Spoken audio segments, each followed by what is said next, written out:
55 for Mikayla Blakes as she pulls Vandy back from down 15 for an overtime win. Every so often, a freshman steps onto the college basketball stage and completely flips the script. They don't just play well, they dominate. They shatter records, they defy expectations, and they force us to rethink everything we knew about them. Enter Mikayla Blakes, Vanderbilt's unexpected superstar, the number 8 recruit in this freshman class, who despite her talent went relatively under the radar compared to other freshmen in her class, and has leaped all of them to become the most electrifying freshman in the country. And not just freshman, one of the most electrifying players in the country. Let's talk about 5'8" Mikayla Blakes. What is up, awesome people of the internet? Y'all, Mikayla Blakes is fantastic, absolutely fantastic. And in this video, we're gonna talk about what makes her so great. Again, she is 5'8", and Mikayla, she had a basketball journey that was not traditional, right? Unlike many other top prospects who were dribbling a basketball before they could walk, Mikayla Blakes didn't even start playing basketball till about 12 years old. She was a former dancer and track athlete, ended up picking up basketball late, but made up for lost time with her unmatched work ethic. And it also helps that she had basketball in her genes. Her father, Monroe Blakes, played in college. Her uncles and cousins played as well. Her older brother played basketball as well. And the late start didn't stop Mikayla from being a fantastic player. It kind of helps when you're like playing against your brother and you're getting better that way. She ended up becoming a 5-star recruit in high school and became a McDonald's All-American. And as she started to play, she got good really quickly, and her college offers started coming in the door.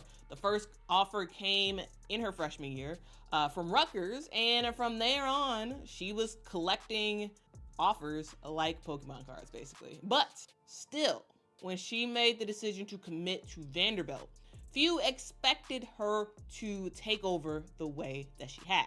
And the decision to actually choose Vanderbilt was a little bit of a confusing thing, right? Because Mikayla Blakes had a bunch of offers. Again, like Pokemon cards, she had a lot of offers, including offers from powerhouses like Tennessee, UCLA, and Stanford.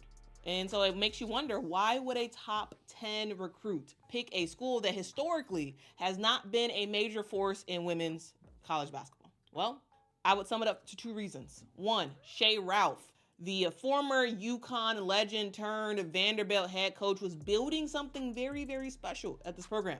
And she saw that Mikayla Blakes could be a key piece to Vandy's future success. She shared that vision with Mikayla, and Mikayla believed in Shea Ralph. She believed in what Shea was building, and that faith clearly is paying off big time for both of them. And 2, Mikayla Blakes had an underdog mentality. Here's what she said. She said, "I've always been sort of an underdog, and I feel like many people don't really know about me, but they say they know about me. So I just wanted to go somewhere where I could really prove myself. I felt like I could do that here with the teammates around me." And clearly, y'all, she doing it. She is absolutely doing that, and she's been doing it from day one. High school ball, I was mostly ball dominant, just playing that point guard role. And coming into here, I knew like it'd be harder to guard me if I played off the ball and on the ball, because it's hard to scout the play if you're just guarding the point guard and you don't know what the wings are. So I think that's one of the things the coaches told me here, like to be really dominant here. You have to be able to play on and off the ball, and I think I've just really thrived with that, because I also love setting screens for my teammates. And they know that as well. So I'm just going to do whatever is needed for me to do on the court. From the moment that she stepped on the court, Mikayla has played like a veteran, not a freshman. No real adjustment period, no real freshman jitters, just pure confidence and skill. Though Vandy's early game, she was able to showcase her elite scoring, her ability to shoot the 3, her ability to get to the rim, her ability to get to the free throw line, and just put buckets in the basket. She was averaging nearly 20 points a game, leading the Commodores through some injuries and adversity. But then she took things to another level. Not only did she have one 50-point game, she also had another one. On February the 11th, 2025, Vandy is on the road against Auburn, trailing by 15 points with just 6 minutes left to go in the game. A loss here would then put Vandy at a 4-game losing streak. That would be a major, major blow to their future tournament hopes for this year. But Mikayla Blakes was not going to let that 4th straight loss happen. She put the team on her back and took over the game, scoring 19 points in the final 6 minutes, including 3 ice-cold free throws with less than a second left to go to force the game into overtime. Then, in overtime, she added 11 more points, ultimately finished the game with 55 points, breaking her own SEC scoring record and setting the all-time NCAA freshman scoring record. Like, guys, she was amazing. She was absolutely amazing, and she played the entire game, all 45 minutes of it.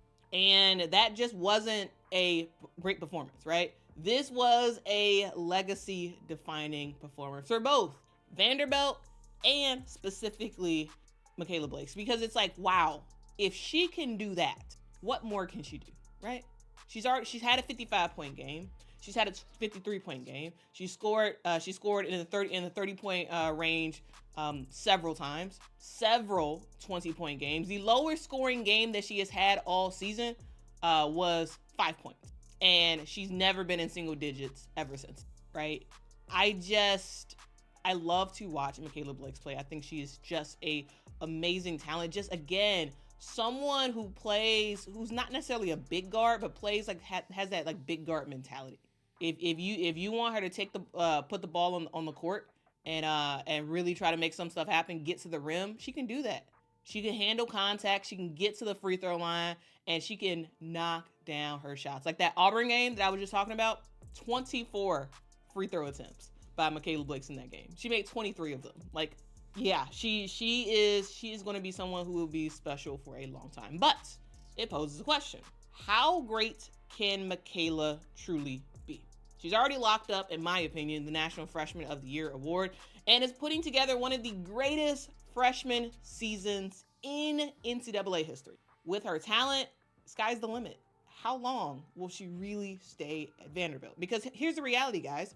The reality is, with the rise of NIL, Mikayla could command a massive payday at a bigger program. Does she stay and build a legacy at Vanderbilt?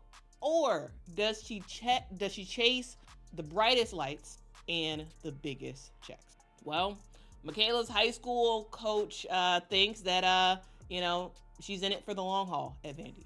Here's what she said. She said, "I said to coaches, I know this kid, I know this family. They are going to do their due diligence. They are going to do everything in their power to make sure this is the right fit. And I told Shay, I'm telling you right now, you got this kid for 4 years. This is not going to be one of those, coach yelled at me and I'm going to go in the portal." So, according to her high school coach, she thinks she's in it for the long haul. But here's the deal. Whatever the future holds, one thing is for certain. Mikayla Blakes has already made history, and guys, she is just getting. And it's just a wonder about going to a unproven school like Vandy and how she could really, really take over, and how she has eclipsed all the other freshmen in her class, right? Because she didn't go to a place that had a crazy amount of stars. She didn't go to a place that had a bunch of recruits going to. She went to a relatively unknown place in the world of women's basketball, at least. Relatively. Though lately, since Shay has been there, Vandy is making some more noise now than they have before. But still relatively not well known. She chose Vandy and is building a legacy for herself in a way that Sarah Strong just can't do at UConn, because she's just not the end all be all the way Mikayla is at Vandy, in a way that Joyce Edwards cannot do South Carolina, right? There is a takeover factor that Mikayla Blakes has because she chose a school like Vandy. In a similar way, it's kind of like Kelsey Plum in a way. When Kelsey Plum had tons of offers, could have went anywhere in the country, but she chose Washington and took over that program. And she was the end all be all for that program, and they love her for it. Like, could Mikayla Blakes end up doing that?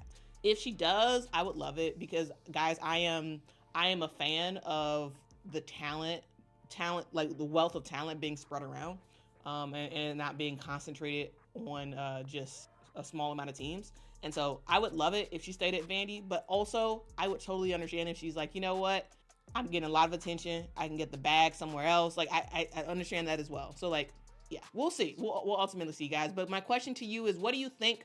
Is Mikayla Blakes a generational talent? How long do you think she actually stays at Vandy? Let me know what you think in the comments below. Don't forget to hit that like button, hit that subscribe button for more content about women's basketball. I'll be doing more deep dives into some of the names, some of the biggest names that you have heard, and some of the names that you have not heard in women's basketball. So make sure to turn that notification bell on so you can find out what I am doing next. Guys, thank you so much for watching, and I will see y'all in the next one. Until next time, guys. Bye-bye.